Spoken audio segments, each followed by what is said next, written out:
Heading into Glacier Bay. Check this out.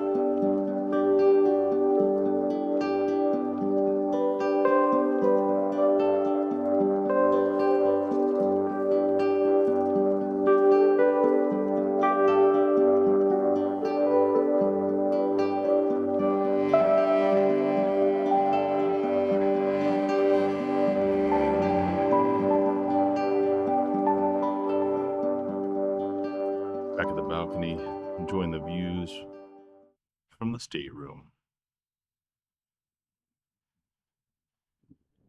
It's like everywhere you look, could be a photo. Up on deck, Princess offered several different drinks that you can just walk up and they'll make them right there for you. And you can sip on them while enjoying the views of Glacier Bay.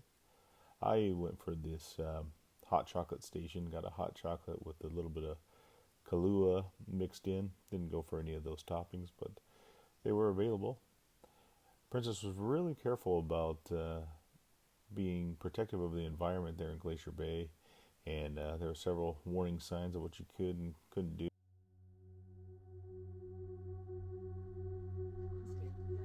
And the glacier number 2.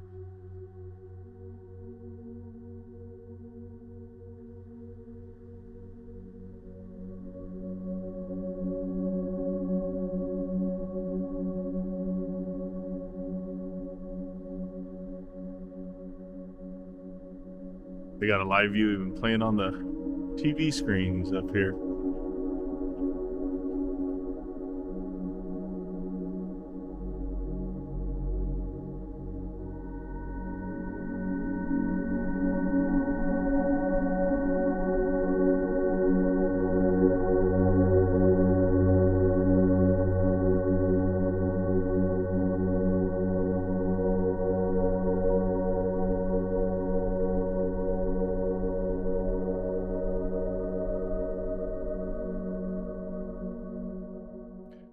Pulling into the final bay now. Norwegian Jade's ahead of us. Hopefully they pull out of there, then we'll get in there. It's the Margerie Glacier.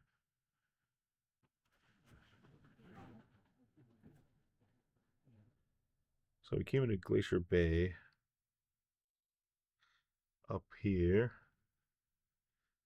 And then first one we saw is that Lamplugh. Then we went over to Johns Hopkins. We're going around the corner there and heading up to that Margerie Glacier up there. I hear some screams out on the upper deck, so we must be in sight. Margerie Glacier peeking around the corner.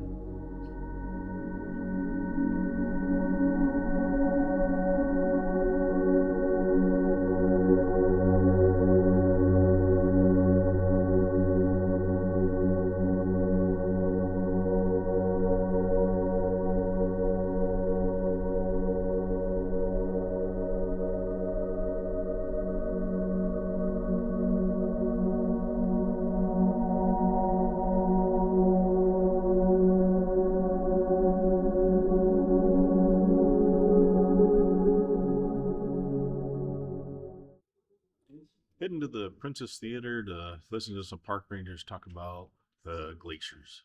That glacier usually flows 3 to 11 inches per day, so a pretty rapid advance. So that glacier surged forward here about 250 years ago, out into the mouth of Icy Strait. And if you've taken a close look at that brochure map throughout the day, you may have noticed there are these blue lines with 4-digit numbers on them. Those are years. And looking at that map and looking at those blue lines was really what inspired me to create this talk, because I really wanted to understand How do we know where the glacier was at these fixed points in time? How do we know with such specificity to draw it on the map? And I was really hung up on this line here at the bottom. Glacier extent 1750 to 1780. How exactly do we know how far that glacier surged forward 250 years ago? And then I came across this, which is the nautical chart for the mouth of Glacier Bay. So you can see that same U shape right there in the bottom. On the left is tan land, that's Point Corollas. On the right is Point Gustavus. And in the middle here, you've got this big white U, where the water's pretty deep, about 40 fathoms. Now, fathom's a fancy sailing term, comes from the Old English word fatum, which means outstretched arms. Fathoms are 6 feet long, just like me. So 40 fathoms is about 240 feet. But there's this grayish blue U shape, where the water is much more shallow, about 10 fathoms or 60 feet. And that's because as that glacier was surging forward, it's pushing all of this rock material in front of it, what's known as the glacier's moraine. And then when the glacier began retreating, it left that moraine behind. And that moraine is still sitting out there underneath the mouth of Icy Strait. Taking the stairs down to deck 6. Got to get our steps in every day. At the Botticelli main dining room for lunch, the Princess Lunch menu has about the same menu items each day. You got your appetizers there, your mains, and then followed by a dessert. They might change up 1 or 2 items, but I think it's about the same. Today we went with the beef and broccoli.